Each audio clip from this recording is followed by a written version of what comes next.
Donald Trump का समय तब से ही उल्टा हो गया जब से उसने ईरान पर हाथ डाला। हमने डोनाल्ड ट्रंप का डाउनफॉल ऐसा कुछ देखा कि अब पॉप भी पूरी तरह से मैदान जंग में आ गए हैं और डोनाल्ड ट्रंप को अब डायरेक्ट हिट कर दिया है। Clean bowled. पॉप को धमकाने की कोशिश की गई, वो तमाम चीजें आपको पता है। डोनाल्ड ट्रंप को अपने आप को भगवान दिखाना, गॉड दिखाना महंगा पड़ा। दुनिया में जो ट्रंप का साथ दे रहा था वो भी ट्रंप के खिलाफ हो गया। यहां पर हीरो बनकर निकल के आए मोदी और कह दिया कि हम तो डोनाल्ड ट्रंप हमारा भाई है, माय डियर फ्रेंड। देखिए, जहां क्या कहूं, जलीलों की कमी थोड़ी है, जलीलों की टोली में जलील होंगे। पॉप ने क्या कहा वो समझिए, वो सबसे बड़ा हमला है मेरे दोस्तों। पॉप ने डोनाल्ड ट्रंप को जवाब देते हुए कहा कि ईसा मसीह ने हमसे कहा था, धन्य है वो लोग जो शांति स्थापित करते हैं।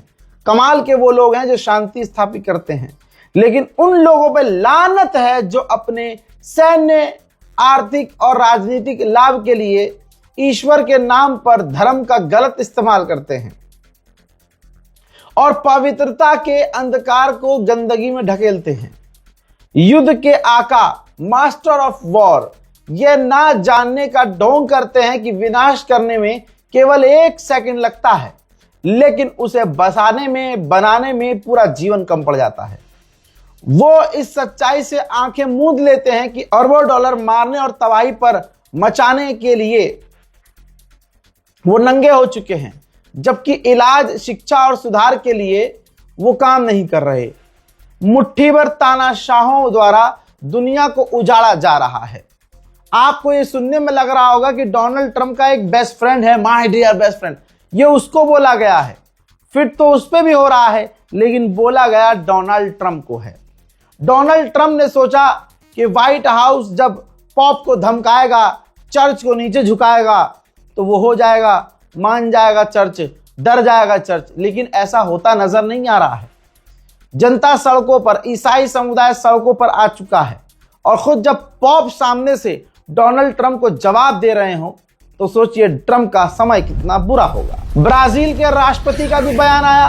ब्राजील के राष्ट्रपति ने कहा ट्रंप के पास ऐसा कोई अधिकार नहीं है कि वो चूरन रात को सोए, सुबह उठे और सुबह उठते ही किसी भी देश को धमकी देने लगे। यह कौन सी तानाशाही है?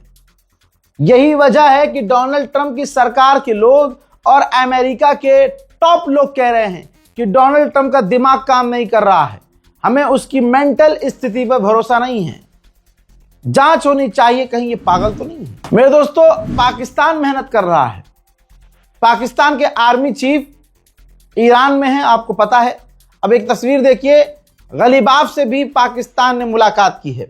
पाकिस्तान के आसिम मुनीर ने ईरान के पार्लियामेंट स्पीकर जनाब गलीबाफ से मुलाकात की है। इसके बाद तमाम बातों को सुन समझकर पाकिस्तान के आर्मी चीफ अमेरिका जाएंगे और फिर अमेरिका के सामने बातें रखेंगे। उधर ब्रिटेन भी अब परेशान हो चुका है। ब्रिटेन बल्कि तैयारी कर रहा है कि ईरान और अमेरिका के युद्ध की वजह से बर्तानिया में खाने पीने की कमी हो सकती है, फूड शॉर्टेज हो सकती है। अब वो भाई खाना को स्टोर कर रहा है, जो खाने के आइटम है उसको स्टोर कर रहा है। जिस भी देश से वो इंपोर्ट कर सकता है खाना पानी, फूड आइटम्स, वो इंपोर्ट कर रहा है।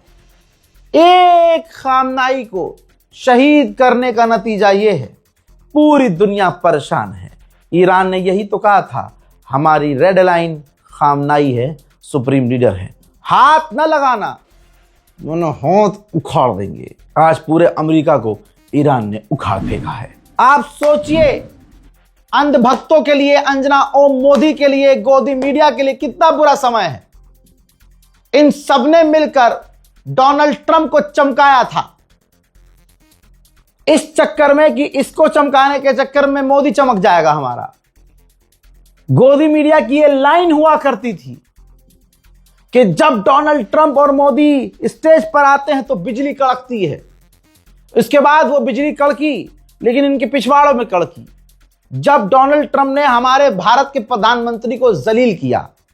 लेकिन अगले आदमी को फील ही नहीं हो रहा, तो हम क्या करें?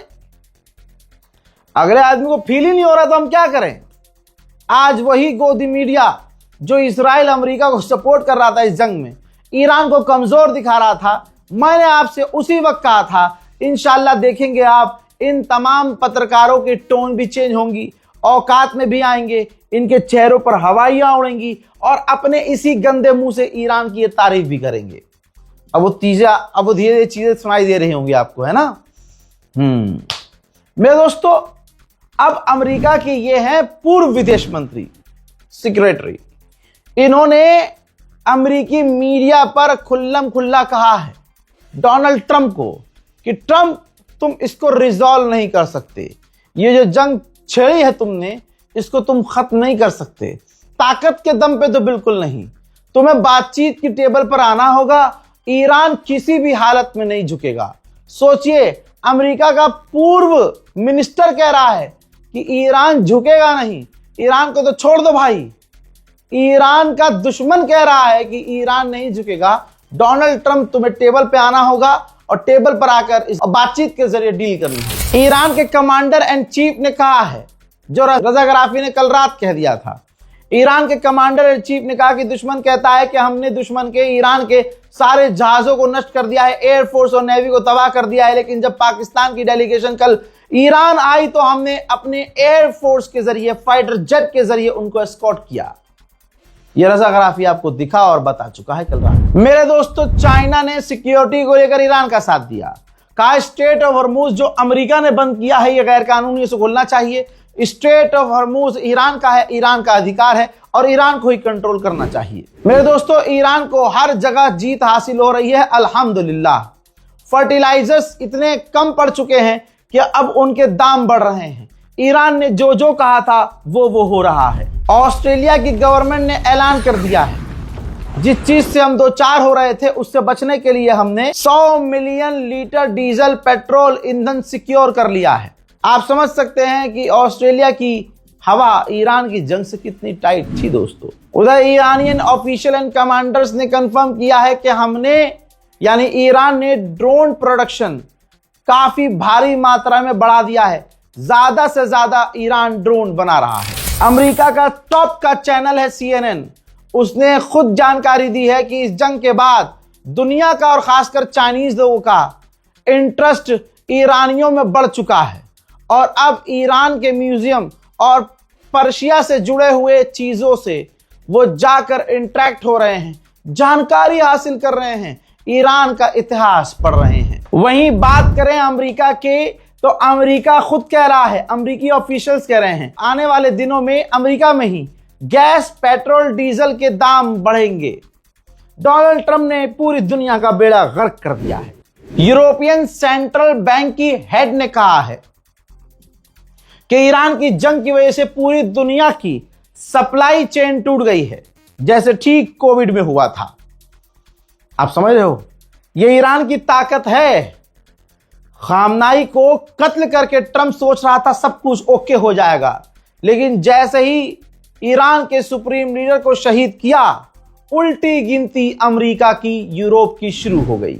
अमेरिका का डिफेंस मिनिस्टर मजबूर है। याद रखिएगा दोस्तों, अमेरिका का कोई भी ऑफिशियल बयान जो देगा डोनाल्ड ट्रंप की ही जबान बोलेगा, क्योंकि मजबूर है, वरना डोनाल्ड ट्रंप उन्हें नौकरी से निकाल देगा। चेहरा लेकिन इनके बयान का साथ नहीं दे रहा होगा। जैसे अमेरिका का डिफेंस मिनिस्टर ऐलान कर रहा है कि हम स्ट्रेट ऑफ हॉर्मूज को बैरिकेड करके तब तक बंद रखेंगे जब तक हमारा मन करेगा। हम हथियारों को रीलोड कर रहे हैं, मौका अगर आया ऐसा तो हम ईरान से जंग दोबारा लड़ेंगे। यह बात पता नहीं किस मुंह से कहा होगा, नीचे से पेशाब निकल रहा होगा, ऊपर से उन्होंने ये बोला होगा, क्योंकि पढ़ के बोलना पड़ रहा है, क्योंकि इनको पता है कि ये लाइन ये अपने मन से बोल भी नहीं सकते। बहरहाल अमेरिका के डिफेंस मिनिस्टर ने कहा कि ईरान के पास नेवी नहीं है, ईरान के पास एयरफोर्स नहीं है, ईरान स्ट्रेट ऑफ हॉर्मूज को कंट्रोल नहीं कर सकता। बात वही है, जब ईरान स्ट्रेट ऑफ हॉर्मूज को कंट्रोल नहीं कर सकता तो तुम्हारा बाप कंट्रोल कर रहा है क्या?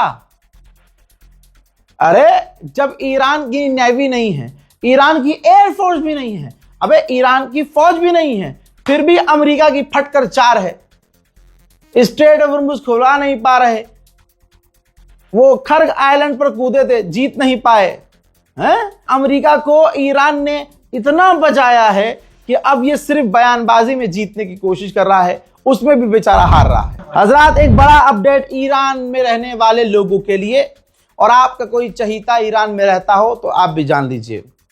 21 अप्रैल 2026 से ईरान पूरे अपनी मुल्क, अपनी राजधानी में पूरी ताकत से सारे इंटरनेट सेवाएं खोल रहा है, इंटरनेट चालू कर रहा है। और उसी दिन से 26 अप्रैल से ही तमाम स्कूल को ऑनलाइन कर रहा है। जो अभी तक स्कूल कॉलेजेस बंद थे, ऑफलाइन तो नहीं, लेकिन वो ऑनलाइन कर रहा है। घर बैठे बैठे अब पढ़ाई शुरू हो जाएगी। उधर ईरान ने दिखाया है, ये देखिए, ईरान के टैंकरों ने अमेरिका के बैरिकेडिंग को तोड़ते हुए पर्शियन गल्फ में एंट्री की है और अमेरिका मुंह पिटाता रह गया। ईरान के राष्ट्रपति पेजेश्कियान ने चीन का शुक्रिया अदा किया है और कहा है कि जिस तरह से चाइना ने हमारी मदद की और कर रहा है, हम आगे चाइना से रिश्ते और मजबूत और बेहतर करेंगे। वहीं ईरान के अंदर आतंकी हमले जारी हैं। एक टेरर अटैक में 3 ईरान के पुलिस अफसर मारे गए हैं। इजराइल की सख्ती समझिए। इजराइल ने अपने एयरपोर्ट के स्टाफ को नौकरी से सिर्फ इसलिए निकाल दिया कि अमेरिका से जो एयरक्राफ्ट हथियार लेकर इजराइल उतरा था, उस व्यक्ति ने व्हाट्सएप पर फोटो खींच के किसी को भेज दिया था। ईरान को भी नहीं भेजा था, बस क्लिक करके अपने दोस्त यार को ही भेज दिया था। इजराइल ने उसे नौकरी से निकाल दिया। उधर ईरान ने भी 4 लोगों को गिरफ्तार किया जिनके खिलाफ सबूत मिले हैं कि वो मूसाद के लिए जासूसी कर रहे थे। वर्ल्ड बैंक ने यहां तक कह दिया है कि ईरान की जंग की वजह से मिलियंस ऑफ लोग भूख की तरफ जा सकते हैं। सारी दुनिया में खाने पीने की कमी हो रही है, किसान किसानी नहीं कर पा रहा है, आने वाला समय बुरा है। मेरे दोस्तों, चाइना के अखबार भी खेल रहे हैं। लिख रहा है चाइना का अखबार कि अमेरिका रिपीट करता है जो वो डिजर्व करता है, यानी वॉर, हेट और शोर शराबा, दंगा फसाद, वो यही सब डिजर्व करता है और यही सब बोता है और वापस उसे यही सब मिलता है। ताजिकिस्तान में जो ईरान की एम्बेसी है वो भी खेल रही है भाई। पूरी दुनिया में देखिए अमेरिका किस तरह से जलील हो रहा है। लिखते हैं Iran embassy Tajikistan, speaking without thinking, यानी बिना सोचे बोलने वाला ये जानवर, नो सिग्नल। मेरे दोस्तों, फ्रांस के राष्ट्रपति इमैनुअल मैक्रोन, देखिए मुस्लिम सपोर्टर नहीं है लेकिन वो हक बोल देता है। जैसे इजराइल जो गलत कर रहा है बोल देता है। यह बात नेतन्याहू को बहुत चुभती है और मूसाद एक्टिव हो गया है। मैं पहले ही फ्रांस को कह देना चाहता हूं कि फ्रांस के राष्ट्रपति इमैनुअल मैक्रोन अलर्ट रहने चाहिए, क्योंकि मूसाद CIA आपके पीछे पड़ चुकी है। रिपोर्ट यह है कि अब इजराइल ने अपनी औकात दिखाते हुए, जैसा वो हमेशा करता है, क्योंकि इमैनुअल मैक्रोन तो नेतन्याहू के खिलाफ, इजराइल के खिलाफ बयान दे रहे हैं। ऐसे में इमैनुअल मैक्रोन के विपक्ष की पार्टी की महिला नेता से, ये महिला नेता है, इनसे, विपक्ष की पार्टी से इजराइल के मिनिस्टर ने मुलाकात की है उनके घर जाकर। समझ रहे हो आप किस तरह से अमेरिका और इजराइल विपक्ष की पार्टी को सपोर्ट करके सरकार गिराते हैं, सरकार को कमजोर करते हैं, मुल्क को अपने कंट्रोल में करते हैं। लीजिए, अब इसी जंग के दौरान जब जर्मनी नहीं कूदा, ट्रंप का साथ नहीं दिया, लेकिन पीछे से वो पूरा साथ इजराइल का दे रहा था। $7.8 मिलियन के हथियार जर्मनी ने इस जंग के दौरान इजराइल को बेचे। उधर लेबनान पर इजराइल के हमले जारी हैं, जहां अमेरिका में ये बात हो गई, वो बात हो गई, ये डील कर लेंगे, वो अभी भी हमले लेबनान पर इजराइल के जारी हैं। देखिए,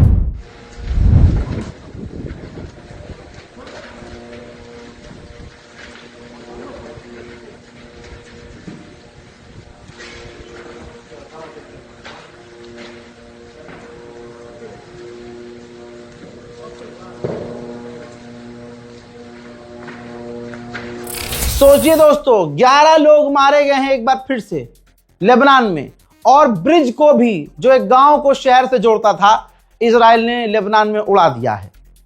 सारे अरब खामोश हैं, ईरान अटका हुआ है।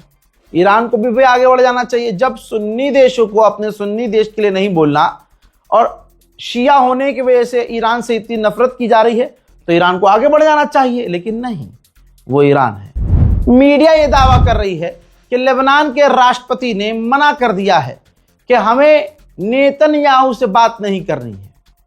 देखना अब ये कि सच क्या है, झूठ क्या है और आगे होता क्या है। लेबनान पे तो हमले जारी हैं। हजरात, इस रिपोर्ट को शेयर जरूर कीजिएगा, अपनी राय कमेंट सेक्शन में जरूर लिखिएगा। मैं हूं रजा और आप देख रहे थे रजाग्राफी अनस्क्रिप्टेड। जय हिंद।